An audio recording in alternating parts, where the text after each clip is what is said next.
नमस्कार. आपल्या सगळ्यांचे महाराष्ट्र सोशल न्यूज चॅनलमध्ये हार्दिक स्वागत. चला वळूयात एका नवीन बातमीकडे. आजची बातमी. नेताजी सुभाषचंद्र बोस यांच्या जयंतीनिमित्ताने जय हिंद शैक्षणिक ट्रस्टतर्फे विविध वेशभूषा केलेल्या विद्यार्थ्यांची भव्य शोभायात्रा काढण्यात आली.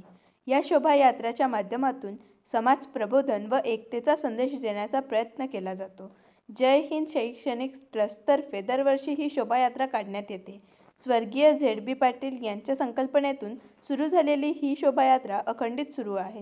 जयंतीनिमित्त दरवर्षी जय हिंद शैक्षणिक ट्रस्ट त्यांच्या सगळ्या विद्याशाखा शोभायात्रा आम्ही धुळे शहरातून काढत असतो.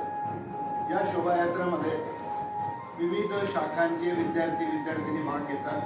त्यात नृत्य असतं, पथनाट्य असतं.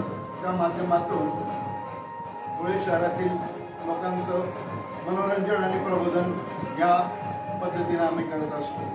दरवर्षी मुलं उत्साहाने या शोभायात्रेत भाग घेतात. आमचे शिक्षक शिक्षिका वेगवेगळे नृत्य, पथदांडिया असो आणि पथनाट्य असो यातून विद्यार्थ्यांचा सहभाग वाढवतात आणि ते उत्साहाने आणि आनंदाने या रॅलीमध्ये सहभाग घेतात. धन्यवाद. झेड.बी. पाटील यांच्या संकल्पनेतून सुरू झालेली आहे. जय हिंद हायस्कूलपासून ही रॅली सुरू होते. जय हिंद चौक, नंतर शिवतीर्थ, त्यानंतर महाराणा प्रताप पुतळा, सुभाष पुतळा, गांधी पुतळा, सावरकर पुतळा, सावित्रीबाई फुले पुतळा आणि मग झेड.बी. पाटील कॉलेजला या रॅलीचा समारोप होत असतो. सुभाषचंद्र पुतळ्याला माल्यार्पण करून त्या ठिकाणी विद्यार्थिनी वेगवेगळे पथनाट्य, नृत्य साकार करत असतात.